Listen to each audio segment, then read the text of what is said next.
I did get kicked in the face twice. My goggles didn't fall off, and I'm like, this is great. Then they told me to find the biggest guy to strip you for the wetsuits. So I'm like, you. And then he's just like, whoosh. I told my buddies, my drinking buddies, they're like, Eddie, we live very different lives. So that was really funny. 1, 2, 3, 4. What's up, everybody, and welcome to another fun episode of the Summer of Love series on the On the Runs podcast. It is almost over. Summer is getting close to being done. Kids are about to go back in school, and 6-star Erica is in Sydney, Australia right now. How are you feeling in Sydney, Australia? Everything is wonderful down under, my friend. I actually forgot to do something, Erica. You ready? What? Yeah.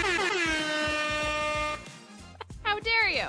By the time this episode drops, you're probably on a plane right now, actually, because you leave on the 24th. That was yesterday, if you're listening now. So right now, you're actually doing a mile on an airplane.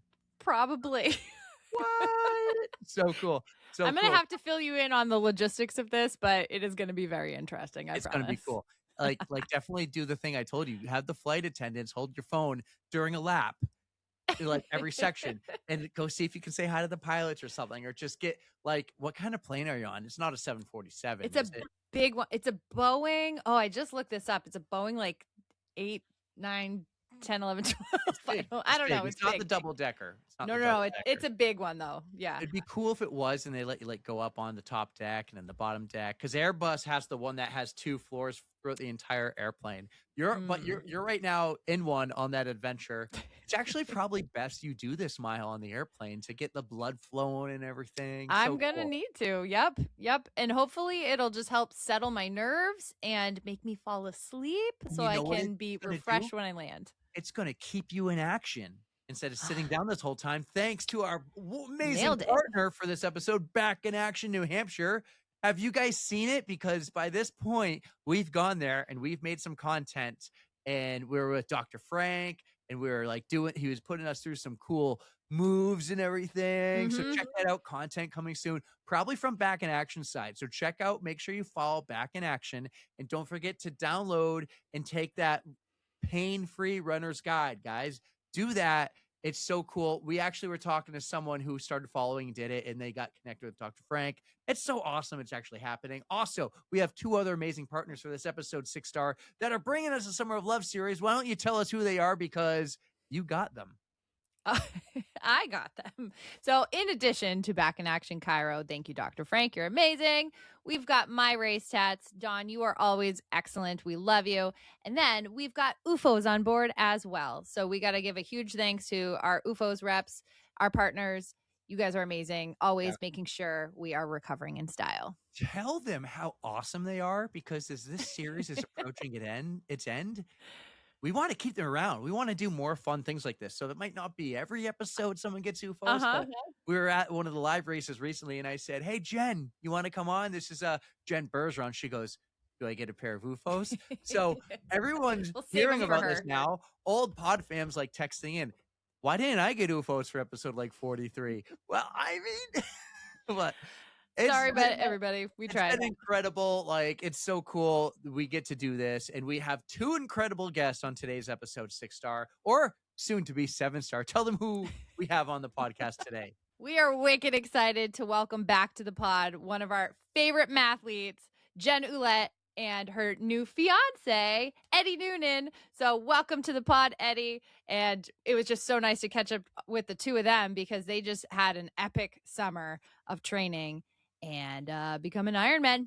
This series is becoming kind of Ironman and triathlon heavy. Maybe one day 6-star will face her fears and do one. Guys, enjoy Jennifer Oulette and Eddie Noonan on the On the Runs podcast.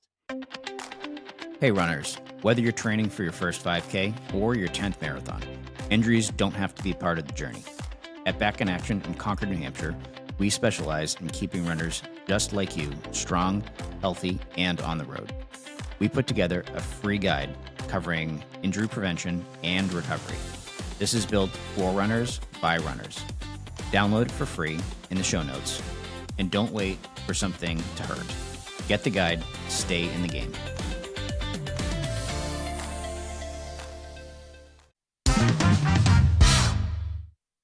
Our next two guests in the Summer of Love series is a PodFam favorite and someone new to the PodFam. I can't wait because their story is so fun. It started with a one-word answer when one asked to join their running team. It was no. And now they're marathoners, they're mathletes, and they're Ironman. Not a big deal. I'm so excited to have Eddie and Jenn on the On the Runs podcast. What's up, guys? What's up, Eric and Erica? We're so excited to be here. Super excited. Can't wait. We're so happy to have you. Jenn, welcome back. Eddie, welcome. We're so happy to have you. You guys are just so much fun, and I can't wait to dive into your whole love story. Oh, And this is great. yeah, I forgot to mention in the intro. Recently engaged, not a big deal. Yes, so you press that the was Christmas button. I hit the Christmas button. Yes, I did.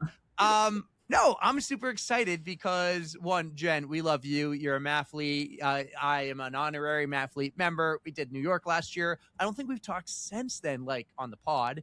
And then I got to meet Eddie during all the New York events we did last year, the big fundraiser, the yoga and everything. And at the time, Eddie was just finding his like Ironman groove. You signed up for an Ironman, you did Lake Placid. And then Jenn, you were like, well, I can't let Eddie be the only one here who's an Ironman. You had to do one too. Yeah, he really inspired me just watching him train and how like committed he was to it and determined. And then watching him out there, it was amazing. And I was like, I really want to do this. Like I was ready to like jump in right then and there, but I was like, I need to find one that's not hilly. And Lake Placid, I don't know if you know this one, the swim, but it is a double loop for the swim. So you have to get out of the water, jog a little bit on the sand, and then get back in. And I was like, that's weird. Too weird for me. I did not know that. So that's news to me. I wanted just to like swim. And I wanted to be in driving distance from our house. So it was between. Jenn, Ottawa is not driving distance. Yeah, it is. 6.5. They did it. That's driving It was distance. either Maryland, and I researched it, and there's a lot of jellyfish there, and I was like, Yeah. no, Yeah. I don't need any more hazards. So Right. Ottawa it was. Eric is going to find every reason to say hard path because I did as a funny joke the other day. There was orcas at a triathlon, like within 12 minutes after the last swimmer got out. And I sent to a group chat, nobody show this to Erica. She will never, ever, ever consider it, even if it's I just said, oh, don't worry. I'm never doing one anyways. It's fine to see this. That would scare me. That would so scare much. me. We were watching Shark Week the week before, like during taper, and I was like, well, thank God it's in a river and not the ocean. And orca would scare me so much, Oh more my than God. a shark, I think, because we all look like seals. Yeah. Yeah. All the I like go to wetsuits. Hampton Beach, and my goal every morning for workout was don't be last, don't be the baby seal. Yeah, true. Like when a bear, as long as you're not the slowest runner, you'll be okay. Yeah. You guys are not selling these Same as swimming. triathlons. I'm telling you, you're not selling them. It was great, Erica. I felt so good. Oh, You're but like- hey, I'm so excited. Listen, Jenn, we know a lot about you, and the fun thing about this series is most of our episodes has been with a PodFam who we've talked to before and had on, but their partner then joins. We've never met them before on the pod officially, so we get to know them. I want to know a little bit about Eddie, and I think I have to start though with this picture right here, Eddie. What was this all about? So I had I got like tired of running, so I joined Upsell course racing, and then I got all my friends to do it, and then our team name was called All Business because we were all business on the course, so we dressed all business. So we dressed in suits, and the rule was you couldn't spend more than $30 on your suit. And then we, just did a bunch of Upsell course races together. My brothers did it. We got all our friends to do it. Yep, I was a groomsman for one of the guys in there. That's awesome. This is the best picture though, right here. You need to frame this A photo. briefcase. We carried one of those sticks, like a rolling stick, and then some Fireball in there, just in case. The two things you need to run an obstacle course race. I love this. I just absolutely love that. So Eddie, So Eddie, you're full of fun. You fit right Yeah. in. Yeah, you're going to fit right in. Tell us about yourself, because we know nothing. You made an appearance on the vlog when we tried to vlog, and we only came up with 3 vlogs. So you made an appearance on the vlog before, but tell everybody a little bit about yourself. So I'm 37. I'm one of 4 boys, which is really cool. I'm a transportation engineer, and then I like long distance running. I have a border collie and now a boxer shepherd. And What a was fiance. it like growing up with brothers, like 3 of you, or 4 of you? Yeah. It was awesome. Like you always had a friend. It was like super fun. We're all within 5 years, so like there's always someone to hang out with. 2 of them live like locally within 10 minutes, and then my third brother's in Florida. So, but it's like we still hang out all the time, and so it's just so fun. And he's an Eagle Scout. Eagle Scout, yep, I think you're all Eagle Scouts, right? yep, and my dad. All Eagle Scouts, the whole Noonans, Eagle Scout family. I love We it. can survive. I tried that for 1 year. I couldn't stick with it. I don't know why. But, I don't know why either. yeah. Anyways, enough about me. More about you, Eddie. We had Jen on. I'm gonna assume you've listened to the episode, but Yep. this is the Summer of Love series, and we want to get to know you two as a running couple and all. But we know the first time you met was Reach the Beach because Jen asked you to be on her team. Mm-hmm. But she sent you like someone gave your number or like a Facebook message, and you wrote a 1-word response. She goes, "Hi, Eddie. My name's Jen. I'm part of the Mathletes, and we just lost a runner," something along those lines. "Would you like to join our team?" And your response was, No. what do you word. remember of the story? Well, it's funny. I listened to your podcast, and you were talking about that, and you're like, I bet he like said no, and then like I know he responded later, but I'm like, he probably looked up your profile. I'm like, wow, this looks like a really cool chick. I should probably like go after this more. And I'm like, that's exactly what happened. Go with it, dude. Wait a second, because wasn't your answer no, and then you elaborated more? I'm on another team. Yes. Yeah. So yeah. I've been on the team for like years, like 10 plus years. We're like a older guys team. It's guys only, and we're just like a fun team, and it's like basically a bachelor party for older guys, and it's our excuse to like we're going on this big race, but really we're just like go have a grand old time and run a little bit with it. But that's all. Like I'm like, no, I can't ditch this awesome team for with a the guys. stranger. Minus, it's a bachelor party trip minus the stripper pole in the van. Exactly. In a van. In a Down van. by the river. Yeah. Do you remember okay, so did you then like seek her out because you looked at her profile and you're like, I want to talk to her more? Did you seek her out at the race or somewhere else? Like because I think you pursued Jen, right? I don't know. But I haven't told her, but I did see her van. Our van followed her into the Camp Calumet. But then I like didn't actively look for her, but I didn't see her. I think Jen saw me. I saw him from a distance in his jorts. Yep. Yeah. And then we parked next to his van, which I didn't realize until we walked back to our van after our runner left. So I wrote him a note in like the van markers on the window, and I said, "Hi, Eddie," with a smiley face. That's right. Good luck, Jen, or something like that. And the guys gave me crap for it the whole rest of the weekend. She really spoiled that. That's awesome. What were you an ultra team of 6 or no. team of 12? I was on an ultra team. That's right. I think that year. You're What a badass year was runner. this? 2022? 2022? Yeah, 22. Okay. Yeah. A few years in the making. I like it. Mhm.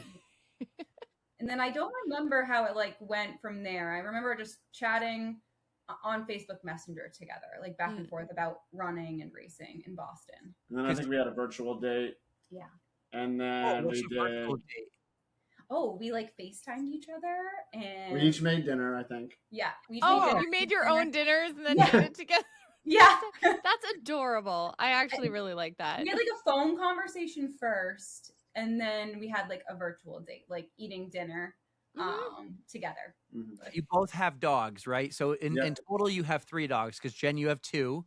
Sunny passed away last summer, so we have 2 dogs, Sorry. Oakley and Aw. Sonic.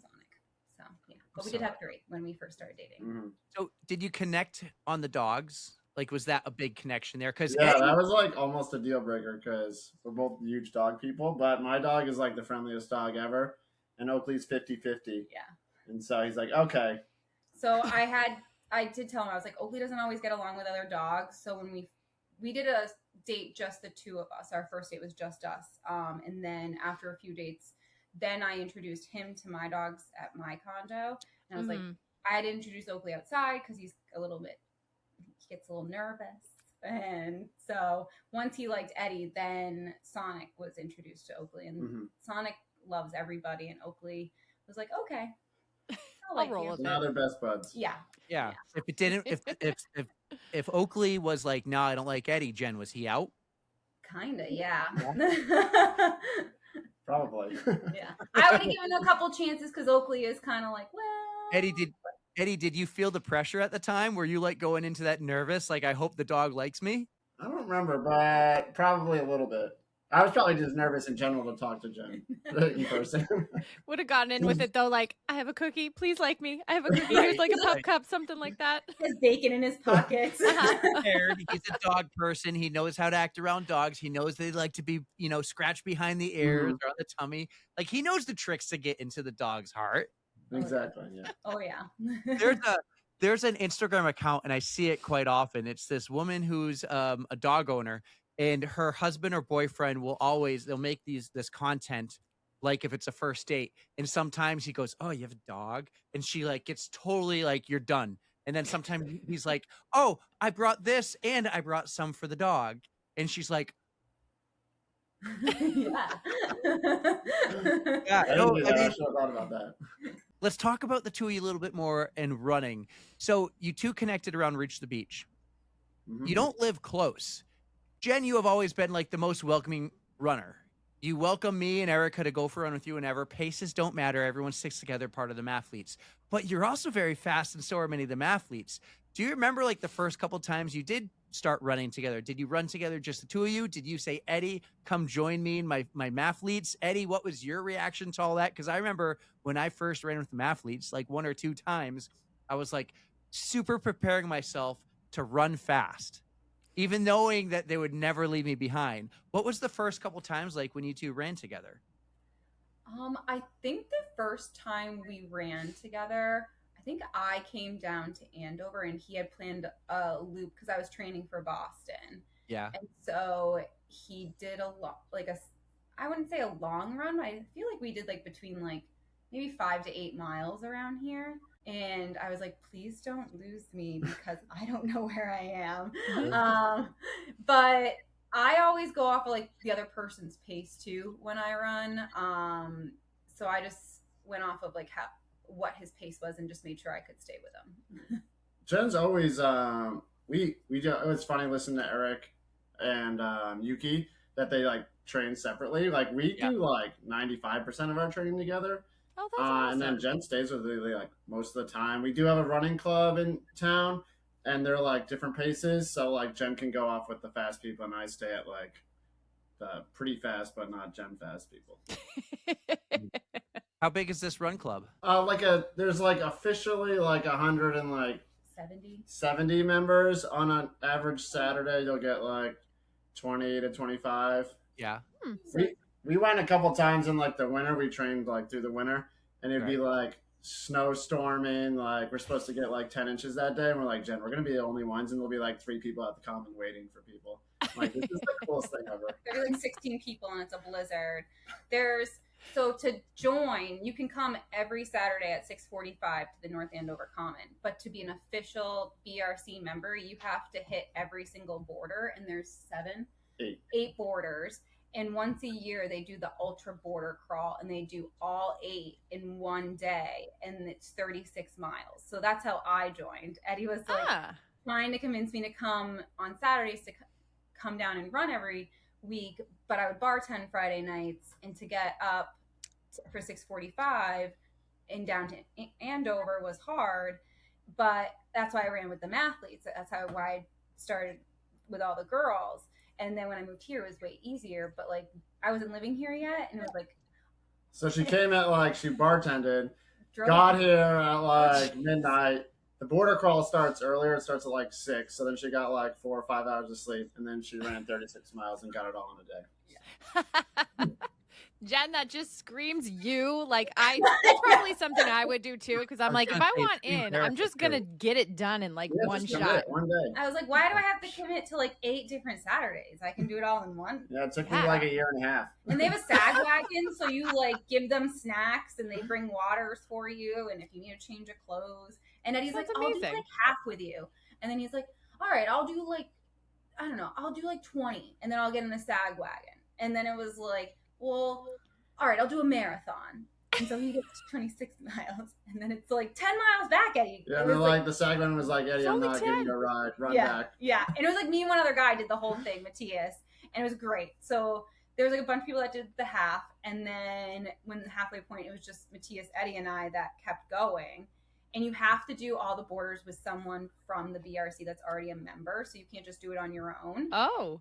So like I had to have someone from the BRC with me besides the sag wagon. So it's a good thing you had, what did you say, Matthias, who did it with you? Yeah. So it just banging it out in one shot. It's an easy way to do it. Yeah. So it was a good day. And the best part afterwards, Eddie's neighbor was throwing a karaoke Halloween party and had invited us. And we didn't really have costumes, but I'm pretty sure we just went as really tired runners. We were exhausted. We looked like zombies, and we just went for the food. That is the best costume, and you guys are super good at, like, I mean, that just is the easiest costume to do, because boom, you're there. Go as ourselves. Yeah, exactly. So the two of you run together a lot, which is awesome. Different from Eric and Yuki, the two of you are always running together. What about races? Because I know you each did your own Ironman. I know, Jen, you did New York. Eddie, you did not. So when it comes to races, like the Boston Marathon and stuff, do you have different goals, or are you aligned together here? I definitely set my goals very high for a lot of my races. And so when I'm training, like we do run together, but then there are like workouts that we'll go to the track and we'll still be in the same area and run together, but separately paced. And then similar to marathons, we go to the start line together, we get ready together. Eddie and his college buddy Tim are trying to do marathon in all 50 states. I remember I got to meet him in Myrtle Beach, right? Yes. That's right. Okay. And so I've jumped in on them because I was like, well, if you're running the marathon, I might as well just go and run. Do I sneak in that I really want it to be like a marathon that I could BQ at? Yeah. So we'll go, and usually Tim and Eddie will have goals together and run together, and then I have my goal, and I'll meet them at the finish line. What happens is we go kiss at the start, and then they say go, and then Jen's gone, and I see her 4 hours later. And then I finish tired, like dying, and she's like, hey, oh my God, this happened, blah, blah, blah, blah, blah. And I'm like, I need 10 minutes. I can kind of attest to that because, yeah, when I saw you guys in Myrtle Beach, that's basically what happened. Jen was gone, but I did see like you and Tim, Eddie, as you guys were on the course. We were kind of doing a little leapfrog thing here and there, but like that was a tough day. It was really hot. And then Jen's like, well, let's go. Like at the end, we're like, just give me my beer. I want my beer. I gave you my beer tickets. You did. You're super wonderful. And I'm just like, I don't know how you have that much energy. Like, honestly. Oh yeah, here it is. Hey-o. So actually, how random was that you guys all ran into each other at the airport? Well, we saw him on the plane, right? Yeah, I saw Tara. The connecting flight. At the airport, and I was like, wow, that girl looks just like Tara. And then he's like, who? And I was like, we were like boarding the plane. And and then we see Erica like on the plane. Hey! I was like, it was her. Yep. And so yeah, we took the pictures in the airport. It was nice to see you on the plane. And then we made sure that we met up for the actual race day. And then we got to hang out a bunch afterwards too. So it was an awesome weekend. Yeah. That was like, it was such a small world. And like, that's what racing like has done, and running, just meeting people all over the place. It's like crazy just to see people. Eddie, I got to ask you about your attire there, your running outfit. I used to have a shirt that said Budweiser and it said I'm single on the back with like a pickup line and my number and everything. Can't wear that And anymore. now Jen's like, you can't wear that. I'm like, fine. So I had to get another Budweiser shirt. And then, so this is like a super cool one. This Bud's for you. And then I usually ran in jorts. They don't fit as well as they used to. So like, I got to buy a new pair. Is that a cotton t-shirt? Oh yeah. Wasn't that day like extremely hot? Oh yeah. It was gross. I was really well trained though, because I was training for the cheap. Yeah. So running like half an hour slower than my goal pace was worked out really well. Oh man. So me and Tim, we're just college buddies. So like we see beer on the course, we stop. Fireball again, we stop. You know, we're there for a good time, not a fast time. Yeah. He's made like Instagram stories from like random people, and his cousin's like, "Oh my god, that's my cousin!" on like some random girl's Instagram. For the Richmond Marathon, I took a fireball shot at mile 6, and someone took a picture like nothing like a fireball shot to start a marathon. Didn't know me. My cousin saw it. She was like friends with her, and then they sent it to me, and it got back around. She's like, "That's my cousin." Funny. So you mentioned Richmond. Like, where are you right now on your 50 state journey? I think I'm about 17 states. Tim's about like 14, because I'm in New England, so I can hit a lot more. Mm. Right. He's from Peoria, Illinois. Yeah. So we try and do like 1 or 2 a year. And it's not really even about like finishing the states. It's just like hanging out together. Yeah. So like when we run, we literally just like talk and catch up, because it's a great time to like catch up, like 4 hours. So catch up on life, and then like see new places. He's my travel agent, so he like loves to like pick my flights and like we're going to this cool thing and do this cool thing. I'm like, okay. Yeah. Nice. So, Now, like you mentioned Yuki and Eric earlier. Eric wasn't a runner. He just would go to these events to be closer to Yuki. And then he's like, well, if I'm going to be there, I might as well start running. You were a runner before. You had this goal already in mind. Tell us a little bit about your running, background here before you met Jen. so I was really shy as a kid. So when I went to high school, my older brother did cross country. So I'm like, all right, I'll go with my brother. It's like safety blanket. So then I did cross country in high school, and I got into running. I did swim team too. So that's why I was in the Ironman. I could do a really good swim. And then in college, I just ran to like de-stress, and it was just kind of like fun. Then Tim's brother worked at Disney. So he's like, I'm doing the Disney marathon. I'm like, okay, well, I'm a way better runner than you, so I'll just do it with you. I didn't really train. I found out after the furthest I'd ran before that marathon was only 9 miles. And I did the goofy challenge. So I did like the half the day before and then the full. Eddie. Yeah. It was really bad time and I was hurting. But I was like 22 or something, so it was fine. Oh, naive kid you were. I know. So then we like did that. That was like our tradition. So we did that for like 4 or 5 years. And we're like, wait, why are we just doing Disney? So then we just started doing other states. And then I tried to BQ in my like 20s. I got close. I got like 3:15. And then I just like kept running. I got an obstacle course racing. So that was super fun. I did like the really long Tough Mudders. And then, so yeah, I kind of just use it to like de-stress, and it's like fun. It's like my happy place. I'm like not as shy as I used to be, but when you see me in a like running place, I like love it. I talk to everyone. It's like so fun.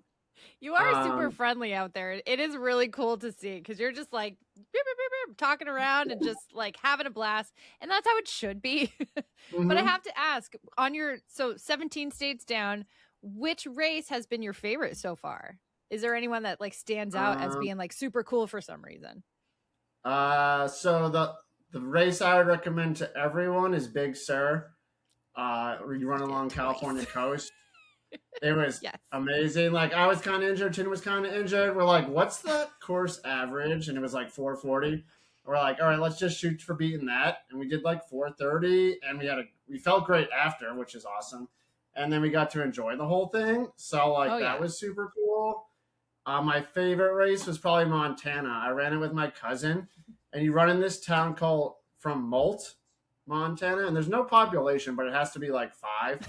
They like spray painted the start line. They're just like, shh, start. there's like a news crew. So I'm in my jorts with my Budweiser shirt and on the start line, and then there's like we saw each other on the news later that night. And then it's a really fast race. It's like net downhill, so a lot of people use the BQ. So I did it with my cousin, and you just like run through this like field, and there's like the sun was coming up, and there's like fields of gold on the left, and then like mountains in the right. And we talked to this. I ran with my cousin the whole time, and then we talked to this pediatric doctor from Wyoming for like 25 miles, and we just like talked about life. Like I talked about my relationship at the time. I'm like, I got a question. You've been married. And then, like, it was Rachel's first marathon. We ran, like, I think we did, like, 3:40 or something. So we were, like, cooking. And It was just, like, the whole day was just, like, amazing. My cousin's 2 other friends came, and they were, like, really fast. They were, like, low 3s. But one of them was in, like, the wrong age bracket. So he got, like, didn't win top 3, and I did. So we, like, we just held that over him all weekend. He beat me by, like, 40 minutes. But I'm like, yeah, top 3, and I got a medal. So the whole weekend was just like so fun. So that was a Big Sur. It was what I recommend, and then Montana was just like one of the coolest. Nice. I still have to do Montana, but I second Big Sur. That one is just so special. Strawberries at mile 21. You got to eat those. I got to do Big Sur one day. That sounds awesome. I want to share another photo. I'm creeping your Facebook. Where was this race? It looks like you were in a desert. Oh, in a desert. Yeah, so this is called the world's toughest mudder. So you run a 5-mile course with 20 obstacles as many times as you can in 24 hours. Holy shit. And I did it 4 times. So that might have been my first year I did it. Yeah, you like literally like keep doing laps, and there's like a pit area every time you stop. And you can have like a pit crew to help you out, and you just keep doing lap after lap after lap. My best was like 65 official miles. And but I ran like way more because I had all these penalties because I kept failing stuff. Were the obstacles tougher than your typical Tough Mudder? No, they were about the same. Like toughest mudder. Yeah, they were like monkey bars and like climbing over walls, and you had to like at night you carried a torch. You had to like swim with the torch, and the torch couldn't go out. It's like really cool stuff, and you like found a lot about it yourself. I ran with a guy that night on my first one. And then next year his dad came out, and then I've been hanging out. They're from the UK, and then I've been like hanging out with his dad more than Terry. So it's Mick Foy from the UK, and then Jen's met him, and we ran then the London we Marathon ran the together. London Marathon together. And so like I met all these like amazing people. I met this couple from Winchester running a Tough Mudder in New Jersey, and like, oh, we're doing world's toughest mudder, and this guy ran 50 miles because I had the bib on. Mm-hmm. And they're like, we got to talk to him, see what he did. I'm like, oh, we live like 20 minutes away. So now we train together in the Fells. We just did the Zion Ragnar Ultra together. Nice. Like I made some like really lifelong friends out of that whole thing. It was super cool. That's amazing.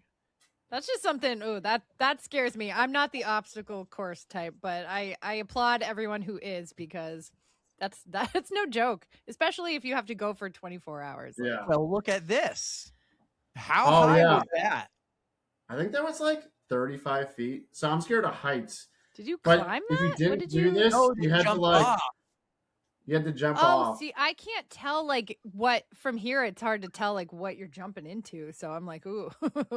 Yeah, the penalty was like another half mile. So I'm like, I just need to suck it up and jump off this thing because I don't want to run another half mile. Oh Gotcha. man, it looks so cool. Actually, to be honest, I found it looking for a picture of the OG Budweiser shirt that I can't find, but that I have it upstairs. Do you want to go get it? I'll send you a picture after. yeah. That Tough Mudder looked awesome. Erica and I did Tough Mudders back in the day, long before we ever thought we would do a podcast. Eddie, you look like you do some cool shit. There's awesome hiking pictures here too.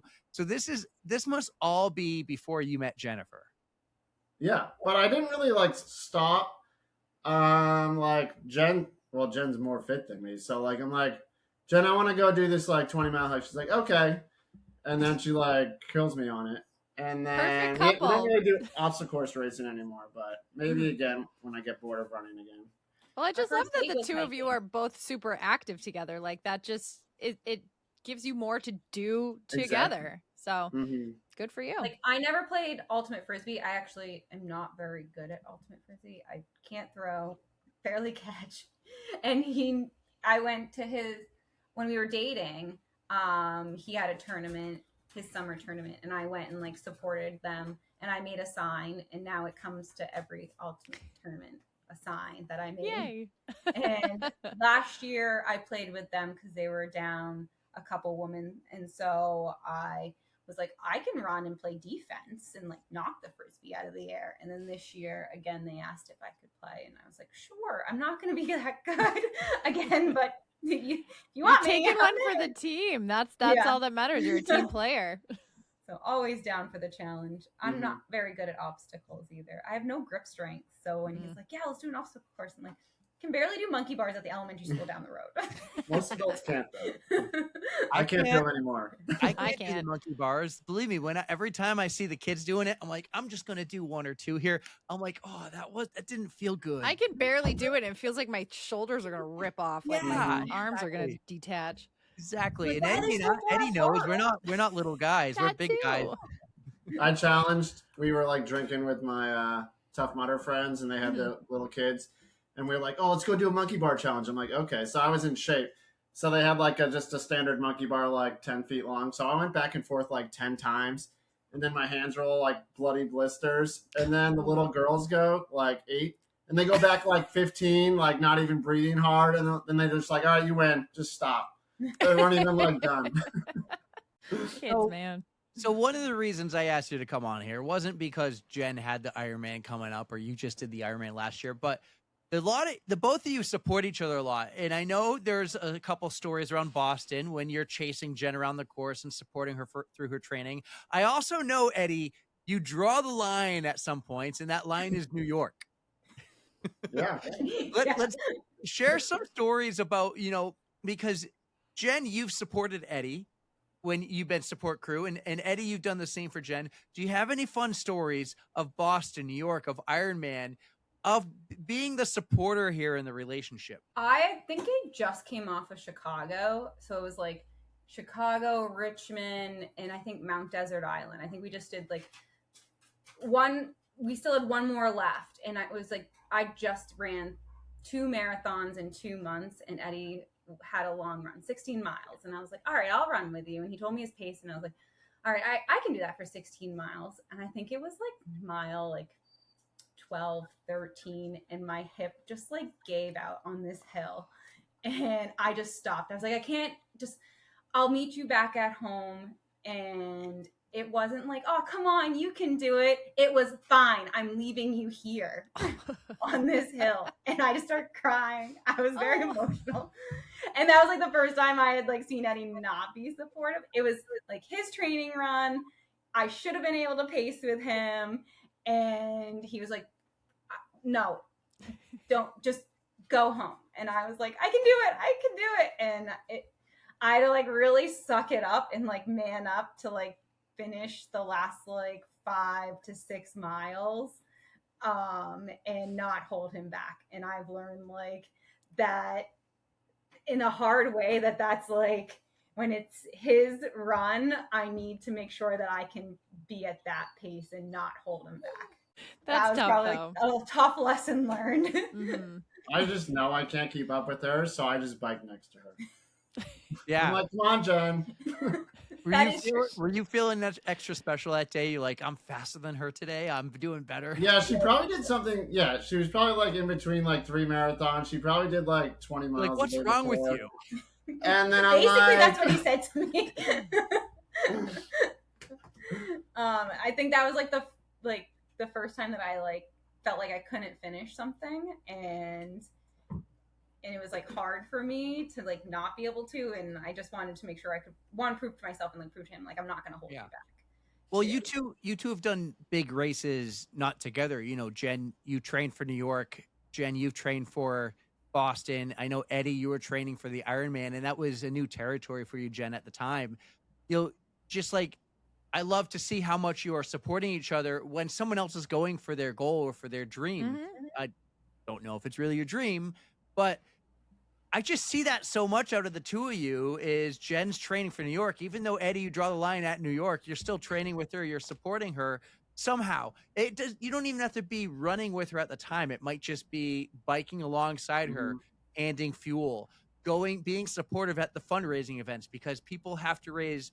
I mean, Jenn is the #1 fundraiser I know, and you go to all these events. You don't have to go, but you still do. Yeah, well, I get to spend time with her, and it's super fun.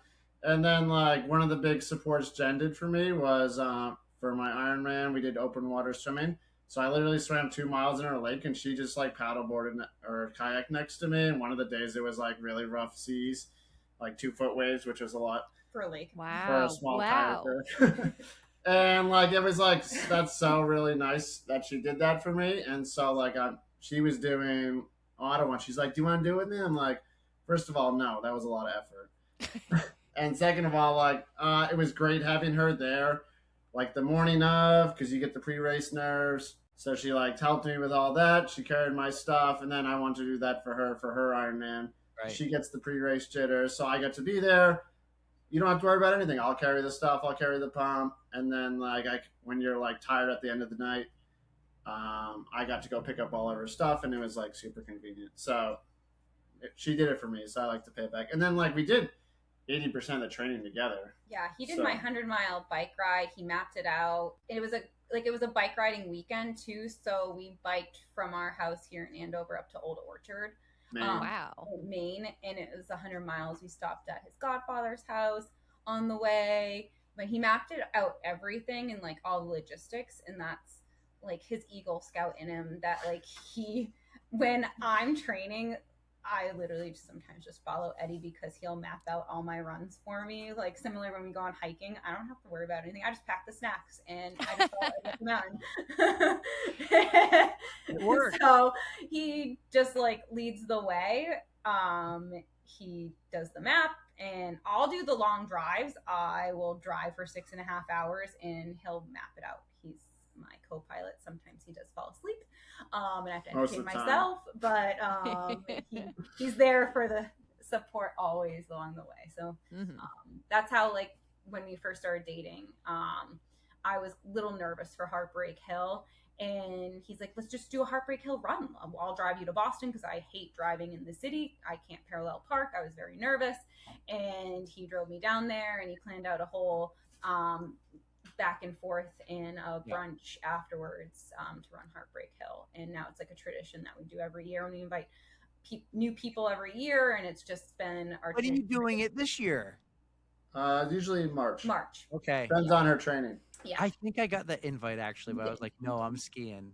We call it Jen's Fun Run and Mimosa Towers because we run 17 miles and then we drink mimosas, usually out of a tower. Yeah, and our friend Shayna Parker, she goes and gets the table for us while we run, and she's been there every year drinking mimosas. She's like, I will walk to breakfast and I will drink, but I will not run the 16 miles. Yeah, you don't have to run. You can show up for brunch. You can just show up for brunch.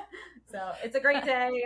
It's always fun to see new faces, and it's for people training for Boston that just want to run the route or just want to hang out too. So it's always fun. So I'll put out a little message as it comes closer.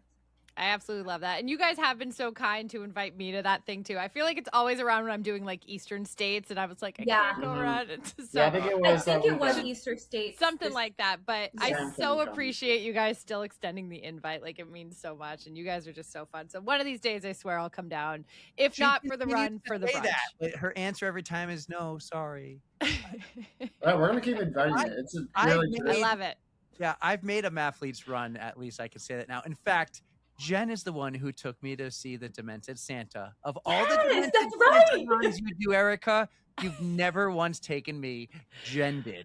I've gone with like our Wednesday pub run thing. They used to do that. She goes with people that she doesn't want to invite me to run with. So we touched upon it a little bit.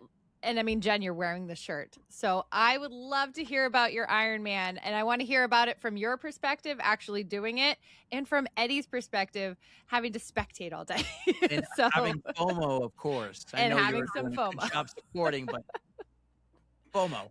So please tell me about Ironman Ottawa. It was a great experience, but it really started with the training. I was nervous. I swam in the ocean. I grew up lifeguarding and swimming, but that fear of water just like, was there. Trust me, and I get biking, it. I never really was a biker, so I didn't even have. When I signed up, I didn't have a bike. I had a bike. I had a road bike. It was like it's a 1992 Canon Ironman bike. It weighs a lot. So I found a bike on Facebook Marketplace. The one was super nice. They had moved in this house. They had a barn. It was just in there. She didn't know what to do with it. She put it on Facebook Marketplace, knew nothing about it. I come along. I was like, I know nothing about it, but I'm the right size for that bike. Can I have it? Yeah. And she cut the price down a little bit, so I was able to get it for like less than $300. It's like a $3,000 frame. Wow. So started biking. Eddie set up his trainer in the living room for the winter. Hopefully. That's Sonic. He's obsessed Sonic. with balls. He wants to play ball right And so I would bike like an hour, starting off like a half hour a night. Then I moved into like an hour. I had a couple like snow days, would bike for like 3 hours watching adventure movies. So what did this add up to, like weekly training hours between everything? I didn't honestly keep track, but I was doing like 2 workouts probably a day, and then getting into like 3 workouts as it got It's like closer. a part-time job. Oh yeah. So I was working a part-time job, a full-time job, and then training is another part-time job. Wow. I would even bike to work, so it's 10 miles to work. So I'd bike to work and then bike home. I would run on lunch and then run again or swim after work. And then do like something long on the weekend. Gotcha. Too. But Eddie like got me bike clips, and I got the shoes, and he warned me like, you're gonna fall, and literally pulled out of the driveway and just and he looks back, he's like, why are you on the ground? I was like, I don't know what to do. I forget how to pedal. Those clips are no joke He's though. Like, you did it, you fell, great job. And then I didn't really tell him that I didn't know how to change the gears on this bike, and I was just like, we did a 50-mile ride, and she kept up the whole time. It was like decently hilly. I'm like, she definitely knows how to shift, because that was hilly. I did not. I didn't know, like, the shifters are on like the aero bars, and one would get like stuck. And also when I first got the bike, they were put on European, so they were upside down, and I had to bring it to the shop, and they had to flip them. It was like a whole thing. But for 50 miles, I just didn't change the gear because I didn't know. And then he takes me on another ride, and it was like really hilly. And I panicked, and I fell again up this hill with cars coming, and I'm still like strapped to the bike. And he's like, what are you doing? And I was like, I don't know how to ride up a hill. Then we learned how to change gears after that. Yeah, and then I was able to do a full Ironman, not knowing how to ride a bike apparently. But my boss even was a little nervous for me, like riding a bike to and from work, and he would make sure I made it home and everything. We did practice run. Yeah, I'm like, I ride my car. Hi, Sonic. Aw, sweet buddy. But I was like a little nervous, and then my neighbor daughter, she would do open water swimming. She'd like polar plunges or something, and I think she did some mini tries. So she had a wetsuit that was my size, and she gave it to me, and we brought that one and another small one that Eddie's family had too up to the lake. And I put the smaller one on, get in the water, and I literally feel like someone's hands are on my neck, like choking me. Oh. And I was like, I can't wear this. I get it off. I did like a quarter mile, got out, like walked out of the lake, walked back to the beach, and had to take it off. And from then on, for like a couple months, I would have like panic attacks in the water, thinking, even if I wasn't wearing a wetsuit, I just felt like someone was choking me just from that. And it took a month for me to get back used to the water. And even then, I still was a little fearful. Our friend Aoife's husband swam next to me and got me a little more comfortable, because I was also nervous, like swimming next to someone. Eddie was paddling, and so that gave me a little more confidence. Finally figured the wetsuit thing out, like one that was a little bit bigger, hiked it up more, felt more comfortable. I also learned that like to help with anxiety and panic attacks, to eat sour candy, and it'll help calm your nerves. So like before I swim, really? Is that actual? Yeah, I was reading like, how can I calm my nerves like quickly? Like, is there anything? So I would do like box breathing. So like 4 like, and then hold it for 4, and then breathe out for 4. And I did that for like a minute, and then I would eat my sour candy, and I would feel more confident. in the water. But I like warned Eddie, I was like, all I have to do is swim under 2 hours and 20 minutes. And I was like, I felt like my training, I swam every day for the last like 2 months after work at Styles Pond and got more confident in it. And then that was like my goal. I was like, I'm going to do like 150. I feel like 147. Let's like shoot for 147 for the Ironman. Did a little practice swim Saturday because it was in a river. And so I was like, I kept researching like, how's the current? Like, does it pick up? Am I going to just like not be able to battle this current? There's also like a downhill swim or an uphill swim type of thing. Yeah. I was like, at least there's no sharks, right? Right. That's a plus. That going for you. Hey, listen, if you go to google.com, it's this website I found, and you type in does eating sour, automatically pops up candy help with anxiety. So apparently this is a big popular thing. And yes, sour candy can help manage acute anxiety and panic attacks in short term. The intense flavor acts as a sensory grounding technique, forcing your brain to switch focus from racing and fearful thoughts to a sharp physical sensation in your mouth. Wow. They also don't tell you it makes you really popular because she gave it out to like 10 people and they were like, oh, Sour Patch Kids. Yeah. She was the most popular person at the start. I was like, you're feeling anxious? Me too. Would you like some candy? Would you like some candy? I was thinking you were going around eating like warheads or something. Like, when's the last time you had one of those? Those are like, sell those anymore? They do. I had one. Somebody brought one home the other day, and I was like, ooh, I'll totally eat this. And I was like, bleh. Like it just did not taste good at all. It's very sour. Yep. Yeah. It gets you like right in the back here. You're like, oh God, it hurts.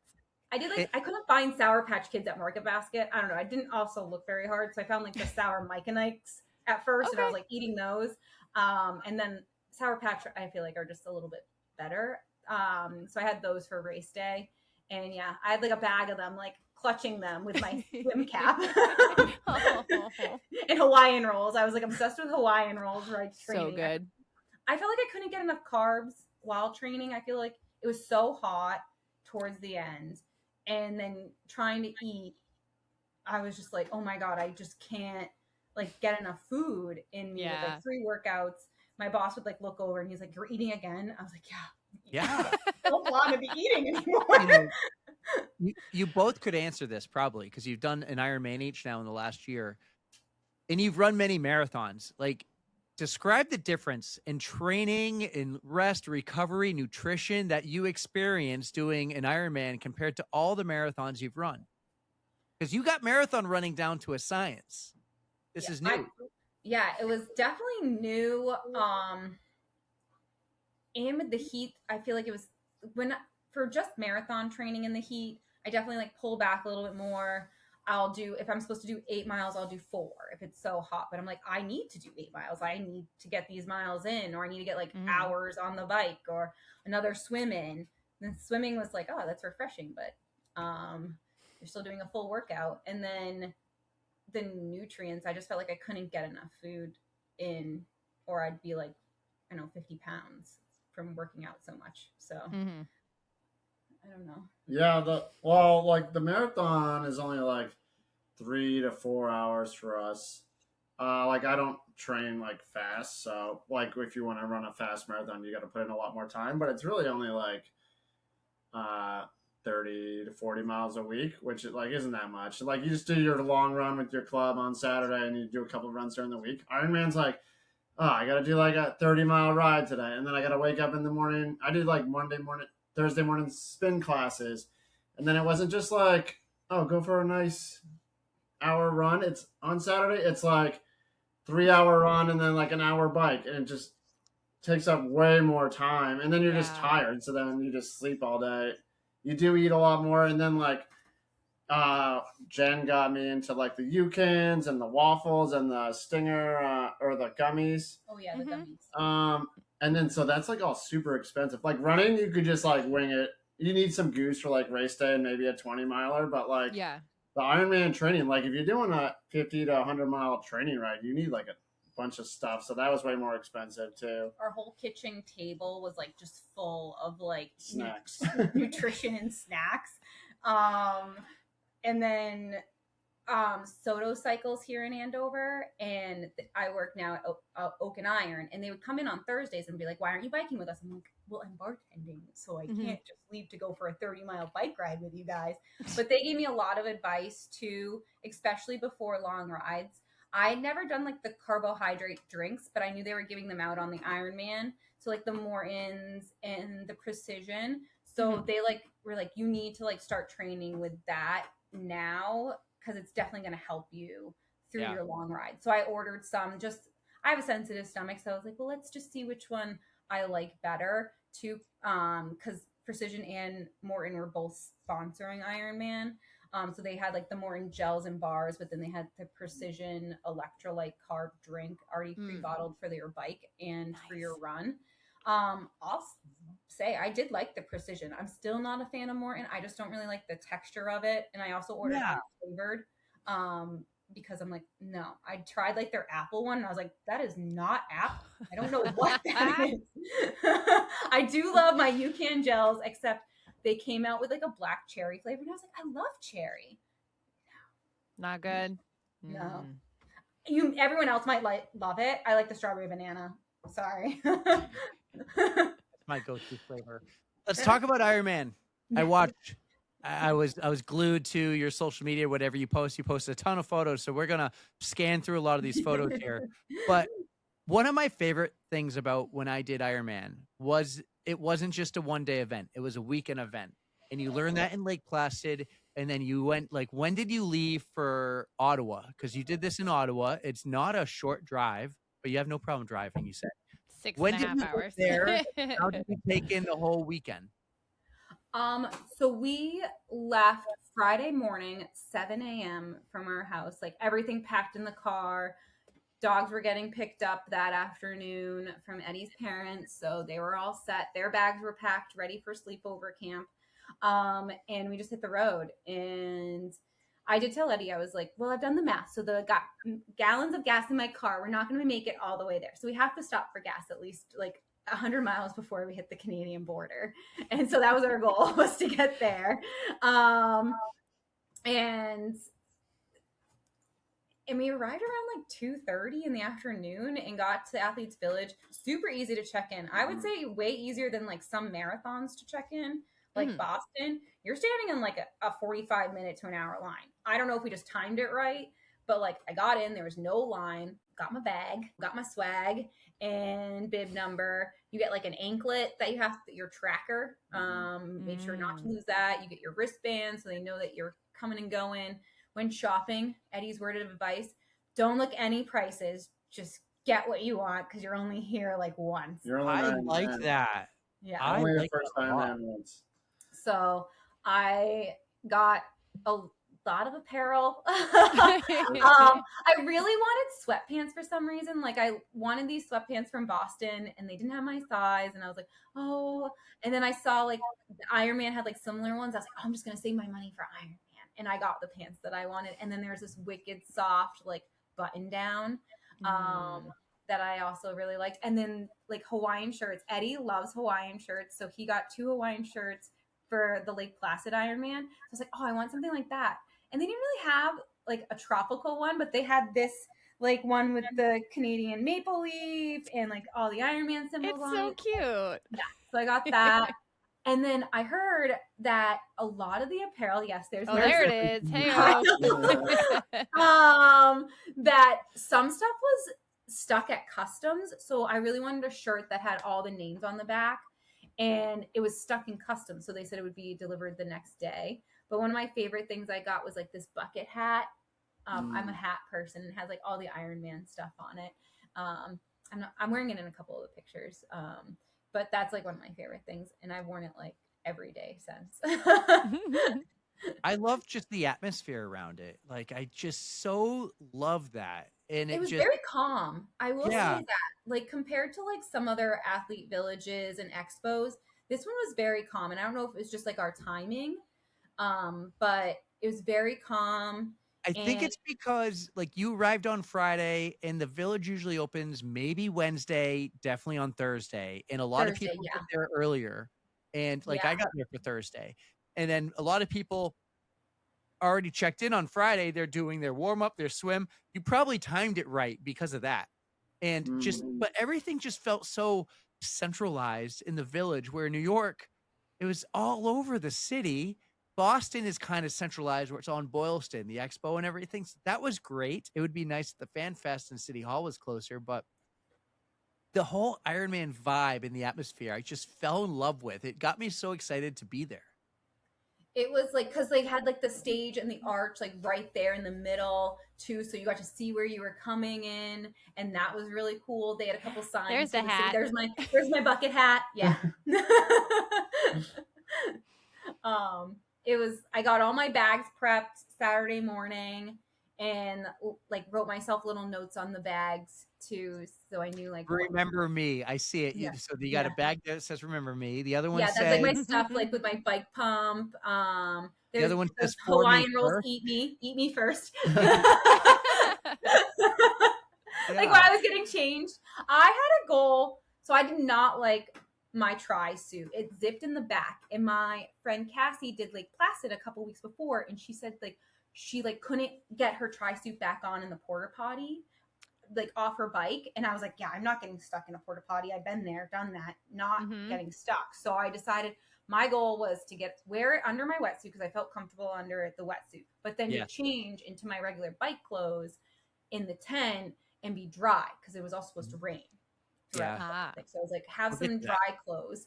And then that probably also says "Eat me." It actually says, I wanted to mention this. It says, "Run. This is your favorite part." Oh, yeah, that's right. a little self-affirmation there. Yeah. So between like the swim and bike, I changed into completely different outfits. And then from the bike to the run, I also changed into dry clothes too, which was a waste of time because I left that tent and it was torrential downpouring and got soaked instantly. Oh no. But it felt good to sit not on a bike and in a chair and just have dry socks for like 30 seconds. So that was right before you did the run. How long did it wind up raining for? Was it like the entirety of your marathon, or did it wind up stopping? 23 out of 26 miles. Oh, Jen, that's and gross. It wasn't like a light rain. It was like a tsunami was coming through. And I just kept looking at those volunteers handing me nice, dry, crisp potato chips and like, thank you so much. You're my favorite. The river swim? I did. Yes, this is my practice swim. Oh, I did. That's not a river. Yeah, that's a river. That's the Ottawa River. That's huge. Yeah. Uh-huh. Yeah. With a that jetty. thing has waves from the gravity of the moon, Jen. Oh, man, that is huge. That is cool, though. So you swam like up, out, like with against the current, then you turned and then swam back with the current. I didn't really feel like it was propelling me, but I was just very motivated to keep swimming. My goal was not to stop throughout my whole swim. Nice. And I did that. And then my goal was to finish in an hour 47, and I did an hour 28. So Eddie almost missed me coming down the water. Not a big deal. Hour 28. That's success. I guess I'll go over there. And then I'm like, she'll probably come in like 10 minutes. And I'm like, wait, is that her? And she was like, I like had time for like one picture. I was so excited to see you. I was like, I'm out of the water. Like, whoa, good thing I was paying attention. It must have felt so good to get out of the water, look at your watch, hit transition, be like 128. Well, it was also weird. So I saw him go into the water, like everyone diving into Lake Placid and like just taking off. People in Ottawa just like walked in. It was kind of shallow. Yeah. So they're like, and I was like, well, did I go? Like, did you when pace did we yourself? start swimming? Did you pace yourself though? Like they'll have the pacing signs, right? For the swim? Yeah, because they'll have pacing signs just like you would for a run, where it would say like 9 minute mile here. Yeah, they, where they, you stood. Oh, where I stood. Yeah, where I stood in line. Yeah. Yeah, so you probably paced yourself. You're probably with a group of swimmers who are just like, that's how we're going to approach this. It's not about the speed so much. We're just going to get in there, get our feet wet, versus. Oh, yeah, some people were doing the breaststroke. Got kicked a couple times with the breaststrokers. I was like, whoa, what are you doing? Well, Jen, so the one thing that scares the shit out of me about doing an Ironman would be getting kicked while in the water. Did you have to deal with any of that, or did you have enough space to like do your own thing? So that was also one of my fears, because Eddie's like, oh, I only got kicked in the face like one time and had to adjust my goggles. I was like, one time, right? That was great. So I was like, I'm going to swim a little bit further to the right. I knew my goal, even if I have to swim a little bit extra just to be out of the way. But where I paced myself, I felt like I wasn't in a super congested crowd. There was a gentleman breaststroking as I was trying to go out, and he was either quite tall or I was just a little too close because he kicked me right in the gut, and I kind of like lost my breath for a second. But then I was like, just move over. You don't need to stop. Just keep going. I also got a little like bubble of water in my goggle at one point. I was like, nope, not stopping. Just gonna go. Just gonna finish. And you swim enough, you can almost master, like when you turn your head up to breathe, grab it, tilt the goggle a little bit, get it out. You know, I figured that out, but sometimes it takes a few shots. I also want to say one thing. Erica, did you hear what Jen said? That was About also what? her fear. Yeah. It was also her fear.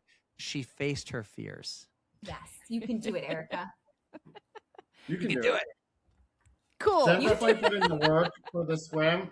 From her first training swim to her last training swim was like night and day. Jen put a lot of work into it, and it paid off.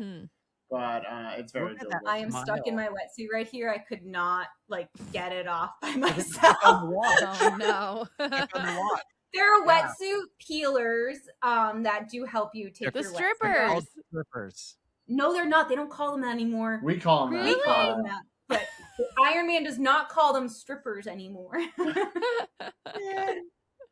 That's why I did Lake Placid for the strippers.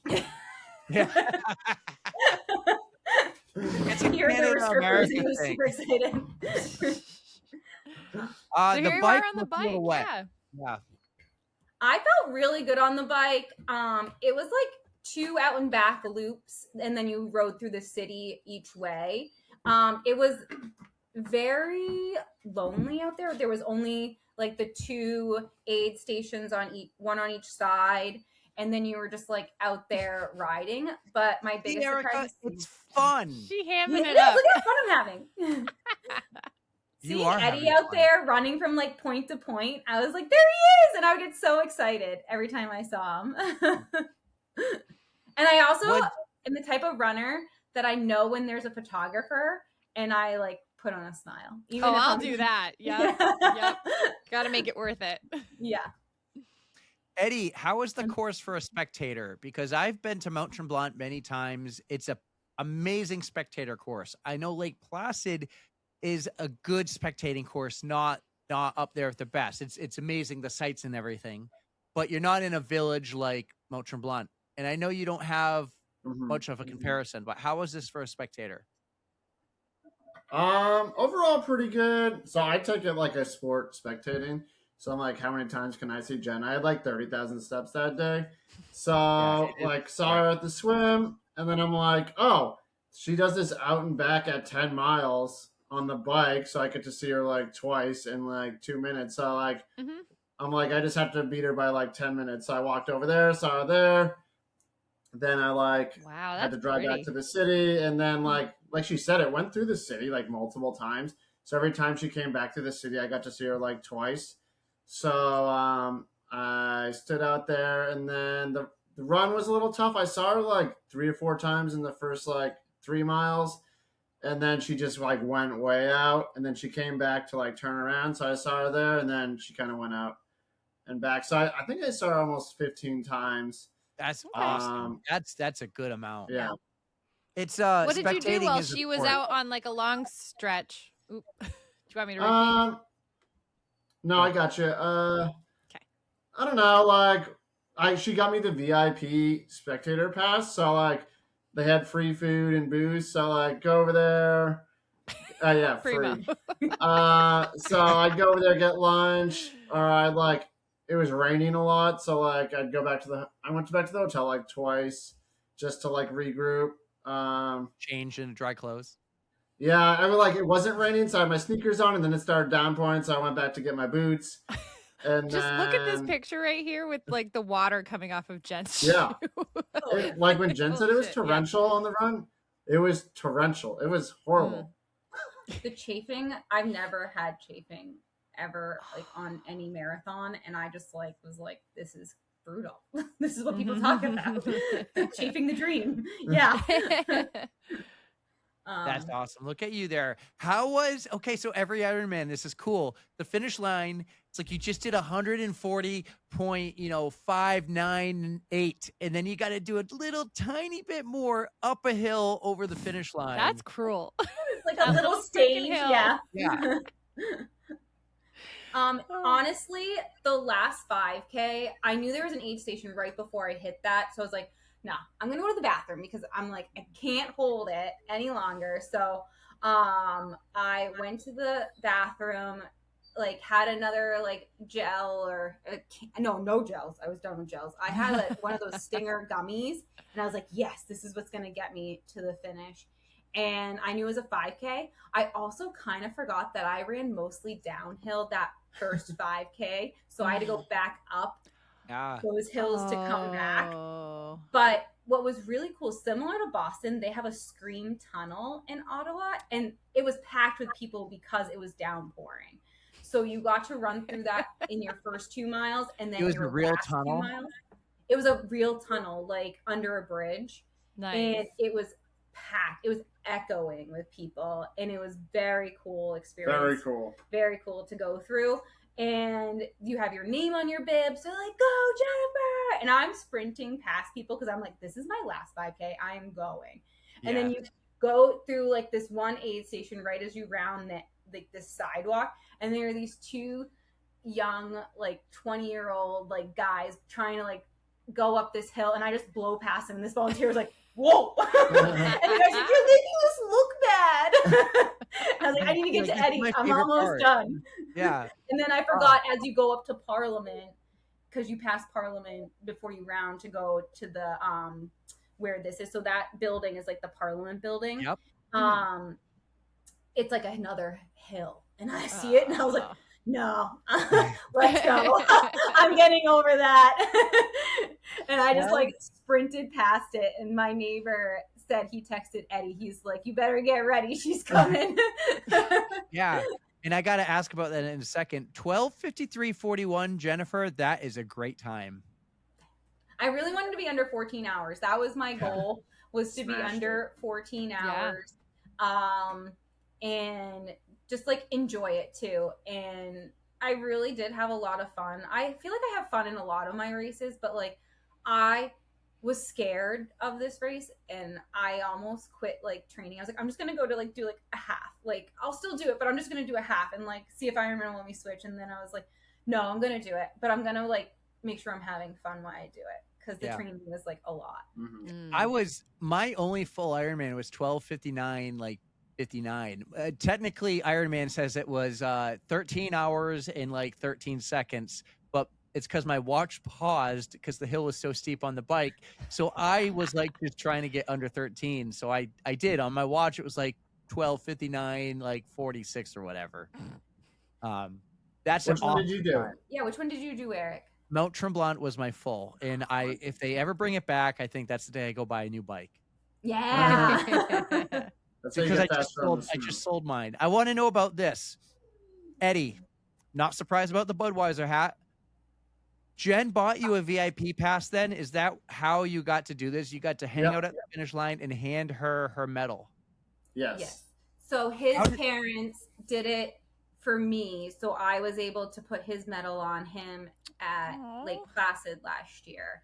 So that was like one of the best moments to see him cross that finish line. So I was like, I really want him there when I finish. And so I was like, I'm gonna spend the money to have him there. How did that work out? Yeah. How did that work out logistically for both of your experiences? Like, do you have to watch the tracker, and are you not allowed in that finisher's area until you got a mile to go or something? How does you just watch the tracker, and then you kind of know when she's finishing, and then there's a staff, and one of the staff's in charge, and then they were coming in early from the tracker, so she's like, let's go out early. So we were out there like 15 minutes before her estimated finish time, and then she took pictures while I got to put her medal on her. Real quick. I said I got the same message. They're like, oh, he's 2 miles out, come on down. And those were the longest 2 miles of my life, because I felt like I kept checking the tracker and he wasn't moving. And I was like, are you sure he's coming? Is he okay? Those are my fastest And 2 marathon miles. And he was like, I was going so fast. And I was like, my heart was like, is he coming? Is he coming? Where is he? Like, I ran like 9-minute miles my last miles. I was like, fun. For me, it felt like it took like 40 minutes. Real quick, Eddie, I love the footwear. Oh, yeah. Yeah. Dry Smart. feet anywhere. And then there was a big mud pit when there wasn't carpet. So it was very effective. Now with the VIP pass, did you get to go with her after into the tent? Like, I remember going in, grabbing You got to food. come into my VIP tent. Did So she? he got to go You got to and stay get there. food. Yeah, he got to go get food with me, like through Ironman, like the regular food. And then we went to the VIP side, and I got like extra stuff too. So Jen, this picture here, I see you like covered in like what, a heat sheet. You got your bike. Are you like, is this you leaving the venue, or did you stick around for like the, I don't know what it's called, but like the golden hour of finishing? Yeah. The golden hour. So we hung out there, I want to say for like an hour, maybe a little more. So I feel like maybe I hung out for an hour, and then Eddie went and got my bike and my bags. One of the cool things about where they put your bike for Ottawa was under the National Art Museum. So like even during the downpour, my bike was nice and dry. Nice. And then he came back, and then we walked the mile back to the hotel, and they were like setting off like the lights and the smoke. I feel like they were still like maybe around 14. They hadn't quite hit 15, 16 hours yet at this It's probably point. like 8:30 and 9-ish, and the last runners are midnight. Yeah. Oh, so that would have been a while. Yeah. Yeah. So we got back to the hotel, I want to say right before 10 o'clock, as we walked back. Jen wasn't going out again. I was like super bummed. I was ready to hit the town, but she wanted to just lay in I just bed. wanted to lay in bed. He could have gone out, but you know. I do not blame you one bit, Jen. Like, that is a long day. I mean, even just being out there after the race, like, holy shit. Oh, let's look at the stats here. Okay. 128.49 on the swim. Your transition, yeah, was slow. that's That could use some improvement. long. That's a I know. What is it? I can't quite It was see. like 18 minutes. They were like under 20 minutes, but they were long. You went to the bathroom, you ate breakfast, you got a snack, went you brushed slow. your teeth. You took the time, you took it in. It was so hot in those tents, so there was no power in the the swim to bike tent. It was so humid, and like just to put socks on, I feel like took me 5 minutes. Yeah. Your bike is a 6:46. That is awesome. Your pace says 26 kilometers per hour. So I don't know what that equals out. 26.5 kilometers. What's the math? I don't know. Another long transition. That's fine. It's your first Ironman. Take it all in. Your marathon. After just swimming and then biking 112 miles, you were so close to running a sub 4 hour marathon. I know. So I didn't go to the close. bathroom. 4 hours, 25 seconds. Jen. Ugh, Oh. ruined it. I'm still freaking proud of you. Like, that's better than I would do. And just to Be show you proud. how amazing of a runner Jen is, I beat her in every category of my first full Ironman, but she's so fast on the run, she beats me in the total time. That's crazy. I think my marathon in the Ironman was 5:05. Might have been 5:03. It was, Eddie asked me like during the race, he's like, did you pass people? And I was like, it was so many out and backs for the bike. It was 3 out and backs. I was like, I could have passed people. They could have been passing me. I don't know what loop they were on. I was just happy I didn't crash. I saw 2 horrific crashes, and then a woman like Oh, no. passed out on her bike. I was legit praying. The road conditions were not great. There were a lot of potholes, a lot of cracks in the road, Ooh. not even going like horizontal, like people's tires were getting stuck in them, bottles were flying off their bikes. So I was like praying, just let me get to the finish for the bike, let me get to the finish and just run. And on the run, it was a double out and back as well. So I was like, I don't know if these people are on their first loop or their second loop, but I'm just gonna Pass keep them all. Pass them all. Just keep passing them. I need to There get to we the go. chips before they do. Hey, by the way, I lied. I don't know why I always thought I ran a 5:05. I just looked it up on Strava. I ran a 4:57. Sub 5 hour for me. All this time I've been saying I ran a 5:05. Maybe that was my New York time. And then my a different course too. Like it's not the same, but I love on Strava now when you go to like your activities, you don't have to look by date. You can just type in the name and then it shows all your, I type in Ironman, shows them all. Check that out. Yeah. You did incredible, Jen. Absolutely incredible, especially in that weather. Oh, I was just praying it wasn't like gonna thunderstorm. That morning on Friday when we were leaving, it said it was gonna thunderstorm on Sunday. And I was like, they just can't cancel it. We're traveling all the way up there. Just don't cancel any part of it. I'll run in the rain. And I should have probably not said that part when I prayed, but damn it. I did. I ran in the rain. Deal. It was like mid-shin deep, some of those puddles. And there was no way of avoiding it. It was like the whole road was flooded. Yeah, my shoes are toast. You did incredible. Oh, man. Eddie, I have a rule which is spare no details, but maybe don't spare no details. Jen did a really good job, but all right, give me your Ironman Lake Placid experience.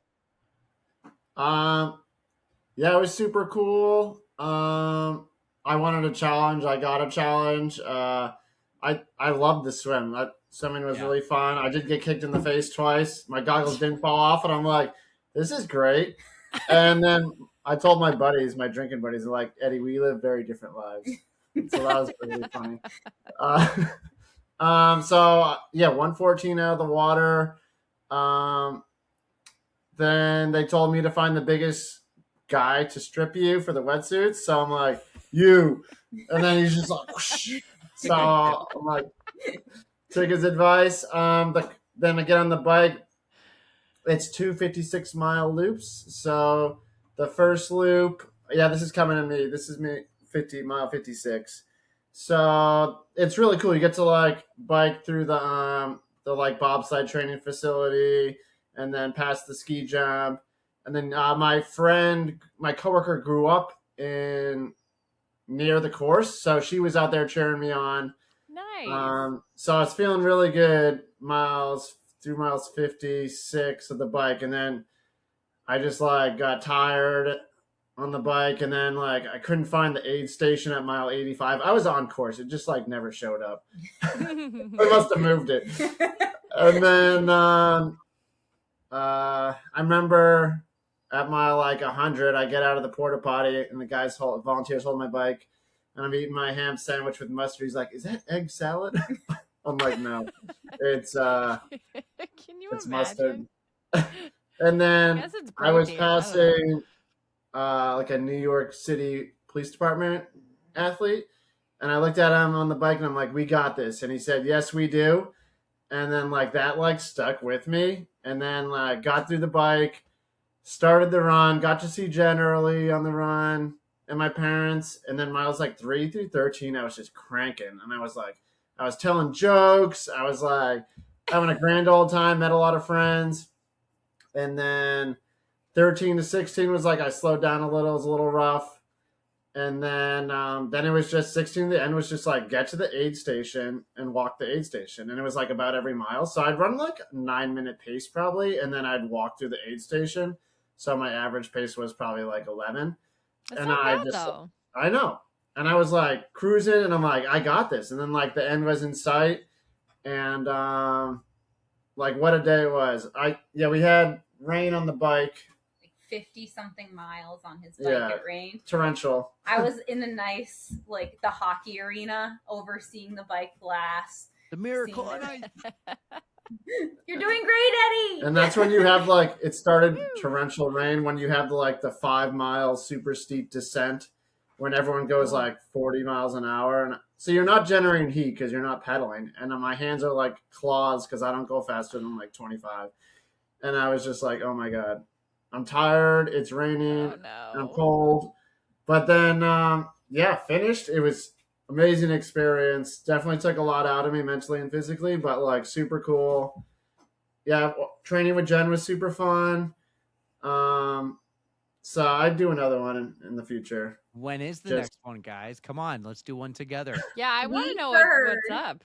that Copenhagen is a really good Ironman. They have like live bands throughout the course. Fun. So I actually looked it up, and it's mid-August next year. So Do it. I heard know. Shaggy was a Next lot of year, fun. well, George looks amazing. I was Are at Cozumel, and that was Ooh. awesome to be a spectator, but that course was flat, and my buddy Scott's like, I never got a break. So what I love about Mount Tremblant, Lake Placid is identical in a way. Like, it's a hilly bike ride. So you work hard to get up the hills, but you get the break on the downhill. Where mhm. Cozumel was flat, and so he did 112 miles flat and arrow the whole time. It was hard. So Lake Placid is next for me when I can do it, or Mount Tremblant. Lake Placid I've been to many times for hockey, for what friends' It's a wedding. super cool I've ran place. there. It's an amazing place. So I want to do Lake Placid. And then Mount Tremblant is just somewhere else, something else. I want to go skiing there, actually, which brings me to my next question. Actually, I'm going to save it because we have our final two questions brought to you by My Race Tats. And so I want to know the advice you would give another couple who, you know, you started dating, you're both running, but you have other goals in mind. Like Jen, you're doing some of these really big, fast marathons. You're qualifying for Boston. Eddie, you're doing the 50 states. And then you support each other so much. So what advice would you give another couple who might be one of them's doing an Ironman and the other one's supporting, or vice versa with the marathon? What would be the advice you give them? I'd say your goals are gonna align. We both are runners, and like adventurous. So our goals are aligning, and training together, we get to like experience together, but as we're training, we're talking about like our days and our other goals, and just being together is like the best part. It's like a new date every day that we get to Aw. experience. And then getting to support him on the sideline. It's not like I'm not doing it. I'm still a part of it, which is great to see. But then when we do go to races, we have our own separate goals. We get to do our own thing, and we helped each other like achieve those goals together too. And then even if we don't do like she did Ottawa, I didn't do Ottawa, but I'll do something else that she doesn't do. So we get to train together, and like I'm still staying fit, and I'm still in marathon shape while I get to train with her. You're And Ironman ready, buddy. He could have done it. I could have done it. It Yeah. would have been. It's just a little more Sub- training's icing on the cake. You can do one in a couple months, man. Cozumel's in November. Go to Cozumel. We're doing Berlin, so we're already running. Yeah. Right. There we go. Like They're a both month running ahead. Berlin together. Yep. Yeah, with Tim. Well, she'll be up ahead. Tim and I will be drinking the beers along the way. There is a lot of beer on the course. I haven't been training as much, so my goals are going from like 3 hour to 3:30, and now it's probably just like 4 and beer. Just have a good time. I have a little fun fact that you guys should do. The day before the marathon, there's an inline skating marathon. So you guys should go watch that. Ooh. And you're allowed to drink on the streets. So like when I was there, me and Brandon went into just like a convenience store. We got like a big tall boy of beer, and we're just like drinking while watching, and like everybody's doing it. And then you just see like the fast people just zip right by you, but then like you get the recreational skaters just going, and it's such a cool thing to watch. And it is on the actual marathon course, so Ooh. you get to check that out a little bit, and it's a lot of fun. That's very cool. I That's didn't know cool. about that. That's like the Yeah. Boston Midnight Ride. Mhm. Like, Mm. it's it's So- the opposite. Eric, Exactly. Do you know what the Boston Midnight Ride is? I do now. I've yet to do this, but I really want to do it. It's where a bunch You just of bike the bikers- course? Yeah, at midnight, night before. They close the course at midnight, so people like get their bikes and they light them all up. They put radios on them, and then it's Fun. like everyone goes, and there's like thousands of people that do The it. cool thing is a Oh, lot of that's them so fun. Yeah, the cool thing is a lot of them will meet in Boston before, and they'll get on the subway and take the Mhm. subway, with their bikes because they finish on Boylston. So Yeah, so Yeah. they'll bike from Boston, some of them to Hopkinton and then back. yeah, We've been, because I get dropped off in Holliston the night before, so we go to the start line at night, and we'll see some of them like getting ready to go.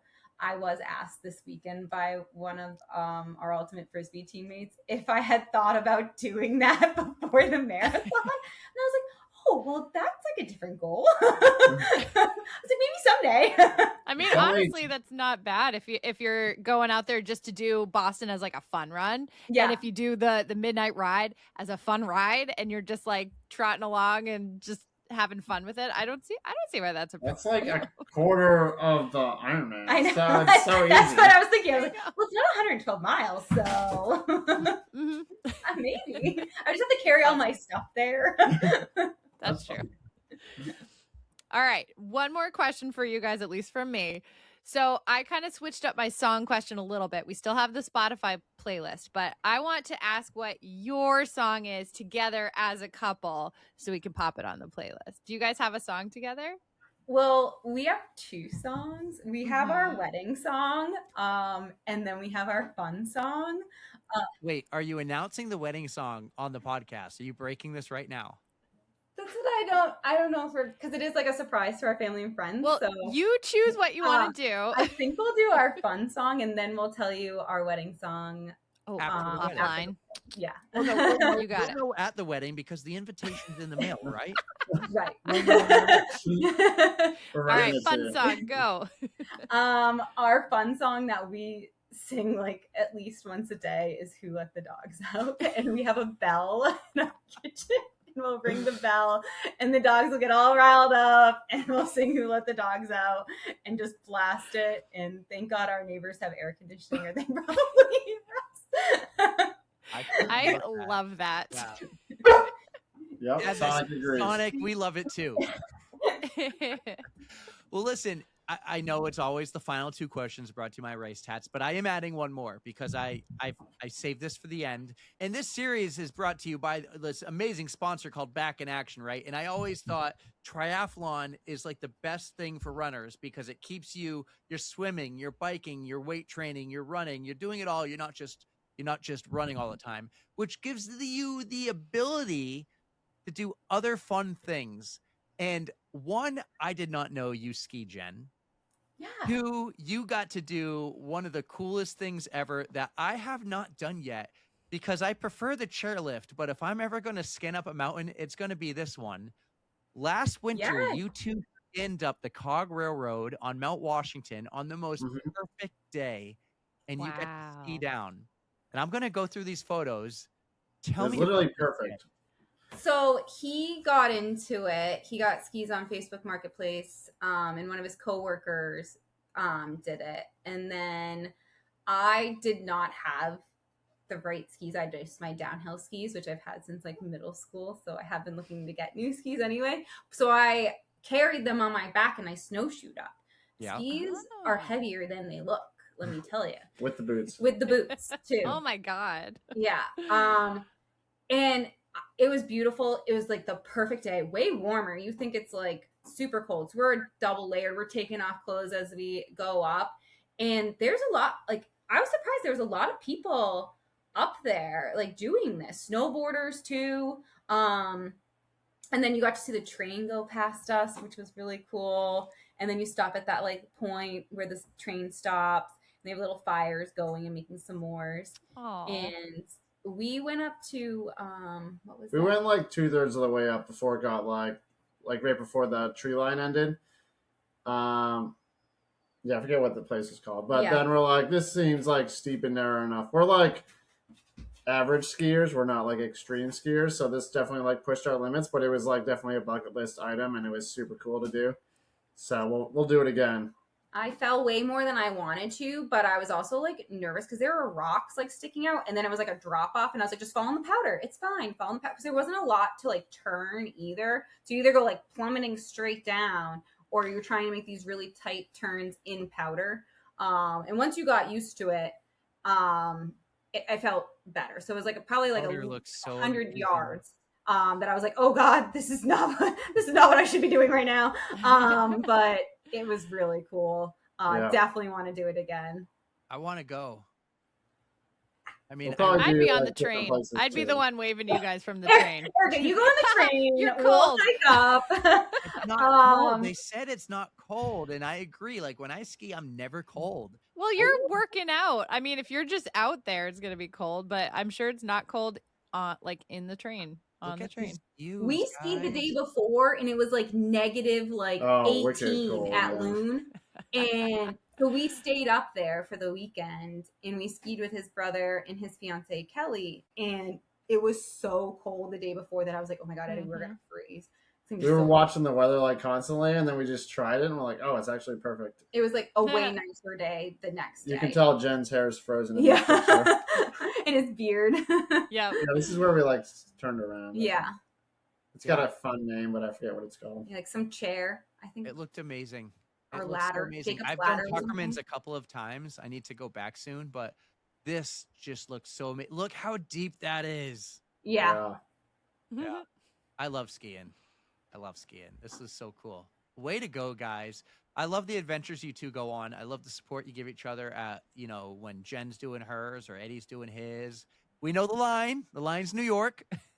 He will not go to New York. And Jenna's fiance Tyler didn't believe me. He was adamant Eddie was there. He searched my hotel room for Eddie when they arrived. Like, no, he's hiding. He's hiding. The story is, as a lot of people maybe, some cities or crowds are just way too big and massive, and spectating is a sport. Like spectating is difficult, and then doing it in New York, it's different than Boston. So he ran New York, and he was like, I'm not going back to New York. So when he knew I was in for the majors, he was like, you're on your own for New York. And I was really happy that you guys, all the mathletes, wanted to do forced charities all go together, so I wasn't alone. You guys asked me at the 10 miler. You were interviewing me after the race, and you're like, "Oh, you excited?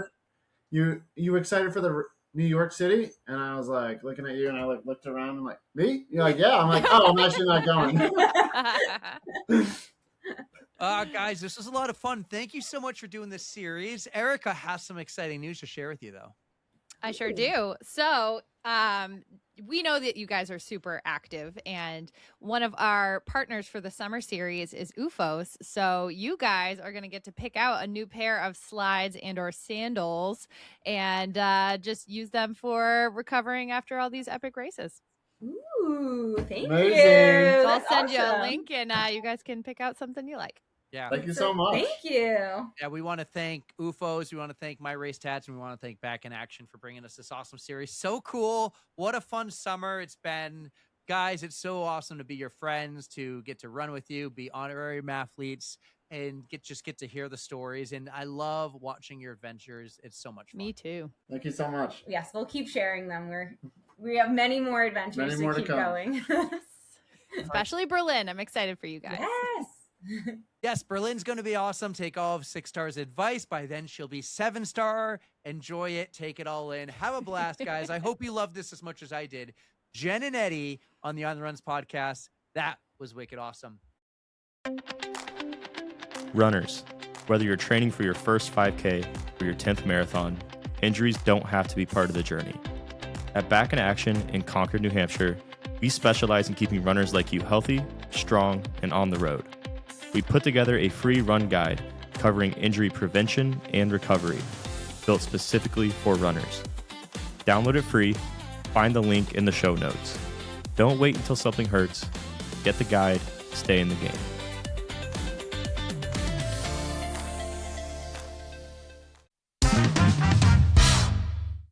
Jen, Eddie, the two of you are just relationship goals. You guys are active together. You seem like you have so much fun together. You guys are a perfect pair. And they don't care if they're like average at something. They go and tackle Mount Washington and ski down it. They go and tackle an Ironman. They face their fears. They face the anxiety. They take, if they ever have a little bit of anxiety, they eat something sour, like sour candy. So, they figured it out and they have fun, and that's what it's all about. And they also bring Tim into it. So yeah, it's a lot of fun. And Sonic and Oakley. Yep. Every time we have Jennifer on, guaranteed to have a dog make an appearance. So much fun. They're awesome. you are hopefully landed by now somewhere in Australia, getting everything figured out. Hopefully it's warm, great weather. It is winter there, isn't it? Technically, or It's is it- becoming like springtime, so I think the weather's supposed to be pretty nice. yeah. Well, good luck, because in a couple of days you will become 7-star Erica. I can't wait. Anything before, like, any plans you have in Sydney? Anything you're excited for right now? Oh, absolutely. First off, I will not answer to 7-star. I do not like it. So 6-star or bust. And we're gonna I don't care. We got a lot of fun things planned. I'm gonna climb a bridge. We're gonna do the expo. I'm gonna, like Jen said, just don't look at price tags, gonna buy all the stuff. I think I'm kind of bummed about this 7-star thing. It has a ring to it. No, it doesn't. It's too many syllables. No, it's not. 6, 7. 6, 7. It's not that It's an hard. extra syllable. No, it's not. 7, 6, 7. That's more money in the 6-7 jar. No such You're gonna thing. owe Alex a lot of money. Do not. I never agreed to anything. Apparently now no way. Hey guys, thank you so much for supporting this podcast, because if you want, you can support it more and follow us on Patreon, because apparently I owe Alex money for 6, 7. But my race tats, UFOs, and especially Back in Action, thank you so much for bringing us this series. This was a lot of fun. 6-star. Enjoy Sydney. If you want to chat with me at all when you're out there, it is up to you. I leave you alone on these things. But like you did at Anchor Down, if there's something you think everyone wants to see on the story, you take a video, just send it to me later. I'll post it, because you crushed it at Anchor Down, and I know you're going to crush it in Sydney. Have fun. Have a blast. Thank you, Brent. I will talk to you in a couple of weeks when you're back. But guys, even though Erica's in Sydney, the pod will be here next week, and we'll talk to you then. 6-star, take us home. I hope everybody has an amazing time while I'm away. I will try to update you guys as I go, but like I said, time change, who knows? I will do my best. So stick with me. But as always, thank you for listening. You know, we love you. Don't fear the code brown. Don't forget to stretch.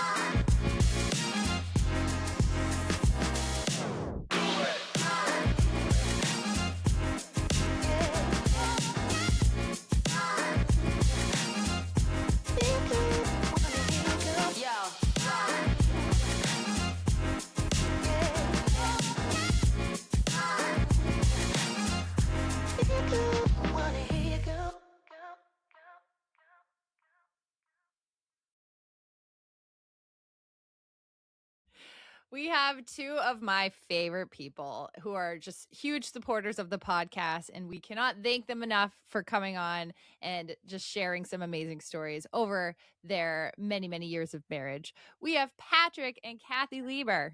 No, we don't. Yeah, we do. It's Jen and Eddie. This is for Jen and Eddie. Wait a minute. I thought We already did didn't. Patrick and Kathy's. We did. Yes, Oh. yes. Yeah.